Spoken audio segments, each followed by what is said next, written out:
សម័យថាវាជាទសវត្សរ៍ឆ្នាំ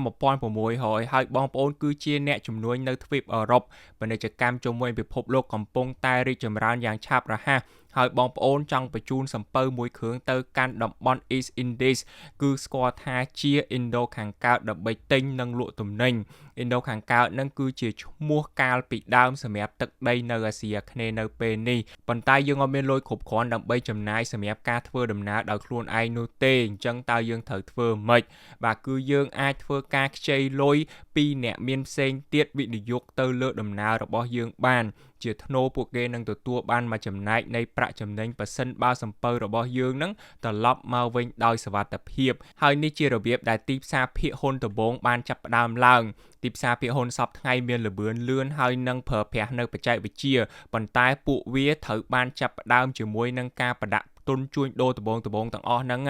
បាទអញ្ចឹងហើយយើងបាននឹងស្វែងយល់ពីរបៀបដែលទីផ្សារភាគហ៊ុនបានអភិវឌ្ឍពីការជួញដូរគ្រឿងទេសទៅជាប្រព័ន្ធហិរញ្ញវត្ថុសកលដ៏មានឥទ្ធិពលដែលយើងឃើញនៅសប្តាហ៍ថ្ងៃនេះរឿងរ៉ាវរបស់យើងហ្នឹងគឺចាប់ផ្ដើមនៅដើមទសវត្សរ៍ឆ្នាំ1600ជាមួយនឹងក្រុមហ៊ុន Dutch East India ដែលជារឿយៗត្រូវបានចាត់ទុកថាជាក្រុមហ៊ុនជួញដូរសាធារណៈដំបូងគេរបស់ពិភពលោករដ្ឋាភិបាលហូឡង់បានផ្ដល់សិទ្ធិពិសេសទៅដល់ក្រុមហ៊ុនមួយនេះក្នុងការជួញដូរនៅក្នុងតំបន់ East Indies តែក្រុមហ៊ុននេះត្រូវការប្រាក់ច្រើនដើម្បីចំណាយសម្រាប់ការធ្វើដំណើរជួញដូររបស់ខ្លួនជំនួសឲ្យការខ្ចីពីធនាគារឬក៏ពីអ្នកមានក្រុមហ៊ុនមួយនឹងក៏បានសម្រេចចិត្តលក់ភាគហ៊ុនទៅឲ្យសាធារណជនវាគឺជាការផ្ដល់ជូនជាសាធារណៈលើកដំបូងឬក៏ IPO ដំបូងគេបង្អស់របស់ពិភពលោកអ្នកដែលបានទិញភាគហ៊ុននឹងក្លាយទៅជាម្ចាស់មួយផ្នែករបស់ក្រុមហ៊ុនហើយទទួលបានចំណែកនៃប្រាក់ចំណេញនៅឆ្នាំ1602ភាគហ៊ុនទាំងនេះបានចាប់ផ្ដើមជួញដូរនៅលើទីផ្សារ Amsterdam គឺ Amsterdam Stock Exchange ដែលជាផ្សារហ៊ុនផ្លូវការដំបូងគេបង្អស់របស់ពិភពលោកវាគឺជាការចាប់ផ្ដើមនៃការជួញដូរភាគហ៊ុនបែបទំនើបប្រមាណសតវត្សរ៍ក្រោយមកទីផ្សារភាគហ៊ុនបានរីករាលដាលពេញទ្វីបអឺរ៉ុប Exchange ផ្សេងៗក៏ត្រូវបានបើកដំណើរការនៅក្នុងទីក្រុងដូចជាទីក្រុងឡុងនិងប៉ារីសដែលជួយទៅដល់ពាណិជ្ជកម្មអន្តរជាតិនិងការរីកចម្រើននៃចក្រភពនៅសម័យកាលមួយនោះបាទទីផ្សារភាគហ៊ុននឹងបានមកដល់សហរដ្ឋអាមេរិកនៅចុងទសវត្សរ៍ឆ្នាំ1700នៅឆ្នាំ1792ឈ្មួញកណ្ដាលភាគហ៊ុនឬក៏ស្គាល់ថាជា Stock Brokers ចំនួន24នាក់បានចុះហត្ថលេខាទៅលើកិច្ចព្រមព្រៀង Butterwood នៅក្រោមដើមឈើម្ដើមនៅក្នុងទីក្រុង New York កិច្ចព្រមព្រៀងមួយនេះបានបង្កើតមូលដ្ឋានគ្រឹះសម្រាប់ផ្សារហ៊ុន New York គឺ New York Stock Exchange ដែលពាក្យកាត់នឹងគឺ NYSE ដែលឥឡូវនេះគឺជាផ្សារហ៊ុនធំជាងគេនិងសំខាន់បំផុតមួយរបស់ពិភពលោកបាទ NYSE នឹងបានរីកចម្រើនយ៉ាងឆាប់រហ័សនៅទសវត្សរ៍ឆ្នាំ1800ភាគហ៊ុនត្រូវបានជួញដូរនៅក្នុងទីផ្សាររូបវ័ន្តជាកន្លែងដែលមនុស្សជួបគ្នាផ្ទាល់ដើម្បីជួញដូរមិនមែនតាមរយៈអ៊ីនធឺណិតដូចពេលឥឡូវនេះនោះទេជំនាន់នោះគឺអត់ទាន់មានអ៊ីនធឺណិតផងបាទការដែលមានកន្លែងផ្ទាល់សម្រាប់ទិញនិងលក់ភាគហ៊ុននឹងបានផ្លាស់ប្ដូររបៀបដែលទីផ្សាររៃអង្គាសប្រាក់ហើយនឹងរបៀបដែលអ្នកវិនិយោគទទួលបានប្រាក់ចំណេញក៏ប៉ុន្តែផ្សារហ៊ុននឹងគឺមិនមែនចេះតែឡើងរហូតនោះទេវាអាចឡើងវាអាចចុះការដួលរលំផ្សារហ៊ុនដ៏ល្បីល្បាញបំផុតមួយនឹងបានកើតឡើងនៅឆ្នាំ1929នៅក្នុងអំឡុងពេលវិបត្តិសេដ្ឋកិច្ចដ៏ធំដែលស្គាល់ថាជា The Great Depression មុនពេលដួលរលំមនុស្សជាច្រើនបានវិនិយោគដោយមានទំនុកចិត្តនិងការរំពឹងទុកខ្ពស់នៅពេលដែលទីផ្សារដួលរលំមនុស្សជាច្រើនបានបាត់បង់លុយរបស់ពួកគេហើយពិភពលោកនឹងបានធ្លាក់ចូលទៅក្នុងវិបត្តិសេដ្ឋកិច្ចដ៏ធ្ងន់ធ្ងរព្រឹត្តិការណ៍នេះបាននាំឲ្យមានការផ្លាស់ប្ដូរដ៏សំខាន់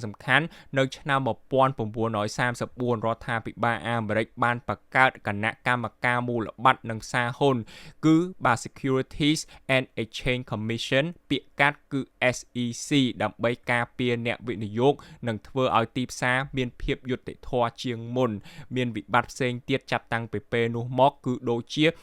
.com bubble នៅដើមទសវត្សរ៍ឆ្នាំ2000និងវិបត្តិហិរញ្ញវត្ថុនៅឆ្នាំ2008ក្រោយវិបត្តិម្ដងទីផ្សារនៅតែអាចងើបឡើងមកវិញបានព្រឹត្តិការណ៍ទាំងអស់នឹងបរិយាអ្នកវិនិយោគឲ្យរក្សាវិន័យធ្វើការស្រាវជ្រាវនិងជៀសវាងការព្យាយាមคล้ายទៅជាអ្នកមានលឿនពេក នៅក្នុងរយៈពេលប្រមាណទសវត្សរ៍ចុងក្រោយបច្ចេកវិទ្យាបានផ្លាស់ប្ដូរទីផ្សារភាគហ៊ុនទាំងស្រុងកាលពីមុនឈ្មួញកណ្ដាលបានជួញដូរភាគហ៊ុនទល់មុខគ្នា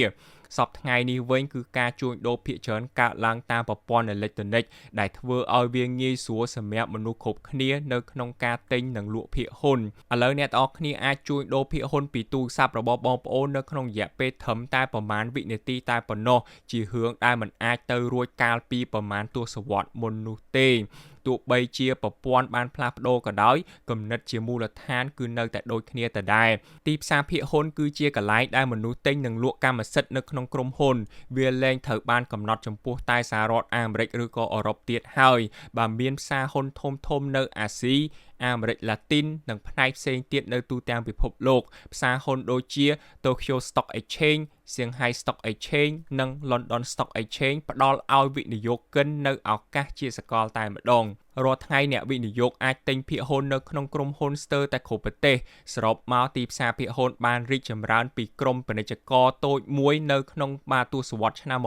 1600ទៅជាប្រព័ន្ធសកលដែលដើរតួនាទីយ៉ាងសំខាន់នៅក្នុងសេដ្ឋកិច្ចពិភពលោកវាជួយសេដ្ឋកិច្ចរៃលុយហើយនឹងផ្ដល់ឱកាសទៅដល់ប្រជាជនសាមញ្ញនៅក្នុងការបង្កើនទ្រព្យសម្បត្តិនៅក្នុងរយៈពេលវែងទោះបីជាទីផ្សារមានការឡើងចុះច្រើនលើកច្រើនសារក៏ដោយប្រវត្តិដ៏យូររបស់វានឹងបង្ហាញថាវារឹងមាំហើយនឹងងើបឡើងវិញក្រោយវិបត្តិហិរញ្ញវត្ថុម្ដងការយល់ដឹងពីប្រវត្តិរបស់វានឹងជួយឲ្យយើងក្លាយទៅជាអ្នកវិនិយោគឆ្លាតវៃជាងមុននៅថ្ងៃមុខ